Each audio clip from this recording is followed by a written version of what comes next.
ब्रह्म हत्या का आक्रमण। श्री सुखदेव जी कहते हैं, महादानी परीक्षित, वृत्रासुर की मृत्यु से इंद्र अतिरिक्त तीनों लोगों और लोकपालों तक्षण परम प्रसन्न हो गए।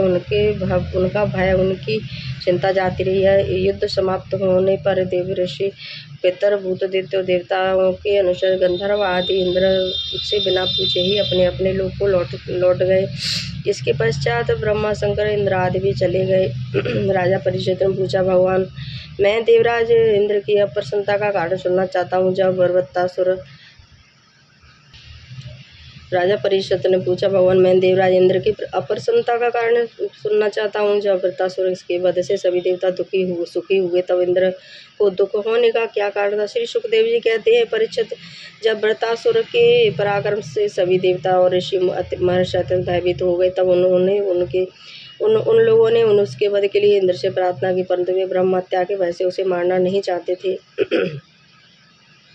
देवराज इंद्र ने उन लोगों से कहा, देवताओं और ऋषियों, मुझे विश्वरूप के वध से जो ब्रह्म हत्या लगी थी, वो उसे तो स्त्री, पृथ्वी, जल और बच्चों ने कृपा करके बांट लिया। यदि मैं व्रत का वध करूं, तो उसकी हत्या से मेरा छुटकारा कैसे होगा? श्री सुखदेव जी कहते हैं, देवराज इंद्र की बात सुनकर ऋषियों ने उनसे कहा, देवराज, तुम्हारा कल्याण हो, तुम तनिक भी भयभीत मत हो, क्योंकि तुम पर अश्वमेध यज्ञ कराकर तुम्हें सारे पापों से मुक्त कर देंगे। अश्वमेध यज्ञ के द्वारा सबके अंतर्यामी सर्वशक्तिमान परमात्मा नारायण आराधना करके तुम संपूर्ण जगत का वध करने के पापों से भी मुक्त हो सकोगे। फिर वृत्रासुर की वध की तो बात ही क्या है। देवराज, भगवान के नाम कीर्तन से ही ब्राह्मण पिता, गौ माता, आचार्य आदि की हत्या करने वाले महापापी, कुत्ते का मांस खाने वाले और चांडाल और कसाई भी शुद्ध हो जाते हैं। हम लोग अश्वमेध यज्ञ का नामक महायज्ञ का अनुष्ठान करेंगे तो उसके द्वारा श्रद्धापूर्वक भगवान की आराधना करके तुम ब्रह्म पर्यंत समस्त चराचर जगत की हत्या के पाप से भी लिप्त नहीं होंगे। फिर इस दुष्ट को दंड देने के पाप से छुटकारा तो बात ही क्या है। श्री सुखदेव जी कहते, परीक्षित, इस प्रकार ब्राह्मणों से प्रेरणा प्राप्त करके देवराज इंद्र ने वृत्रासुर का वध किया। जब अब उसके मारे जाने पर ब्रह्म हत्या इंद्र के पास आई, उनके कारण इंद्र को बड़ा क्लेश, बड़ी जलन सहनी पड़ी। उन्हें एक क्षण के लिए भी चैन नहीं पड़ता था।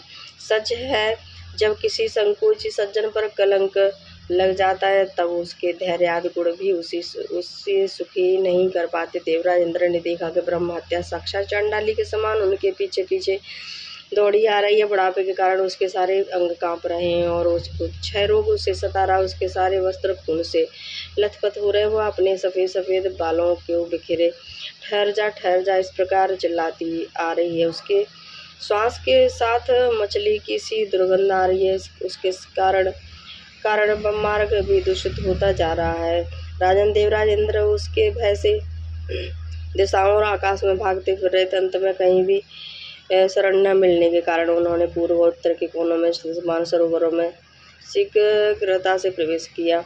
देवराज इंद्र मानसरोवर के कमल नाल के तंतुओं में 1000 वर्षों तक छिपकर निवास करते रहे और सोचते रहे कि ब्रह्म हत्या से मेरा छुटकारा कैसे होगा। इतने दिनों तक भोजन के लिए भी किसी प्रकार की सामग्री न मिल सकी, क्योंकि वे अग्नि देवता के मुख से भोजन करते हैं और अग्नि देवता जल के भीतर कमल तंतुओं में जा नहीं सकते। जब तक देवराज इंद्र कमल के तंतुओं में रहे, तब तक अपनी विद्या, तपस्या और योग बल के प्रभाव से राजा नववर्ष स्वर्ग का शासन करते रहे। परंतु जब उन्होंने संपत्ति, ऐश्वर्य से मत से अंधे होकर इंद्र पत्नी सची के साथ अनाचार करना चाहा, तब सची ने उनसे ऋषियों का अपराध करवाकर उन्हें शाप दिला दिया। दिया, जिससे वे का साफ हो गए। तदनंतर जब वह सत्य के परम पोषक भगवान ध्यान करने से इंद्र के पाप नष्ट हो गए, तब ब्राह्मण के बुलवाने पर वे पुनः स्वर्ग लोक गए। कमलवन विहारिणी विष्णुपति लक्ष्मी जी इंद्र की रक्षा कर रही थी। पूर्वोत्तर दिशा के अधिपति रुद्र ने पाप को पहले ही निस्तेज कर दिया था, जिससे वह इंद्र पर आक्रमण नहीं कर सके।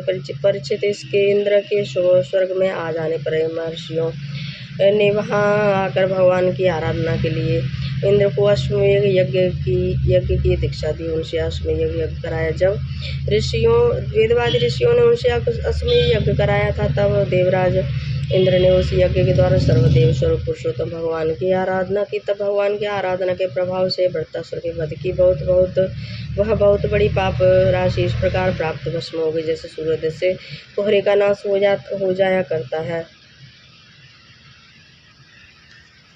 जब मरीचादि मुनीश्वरों ने उनसे विधिपूर्वक अश्वमेध यज्ञ कराया, तब उसके द्वारा सनातन पुरुष यज्ञपति भगवान की आराधना करके इंद्र सब पापों से छूट गए और पूर्व फिर पूजनीय हो गए।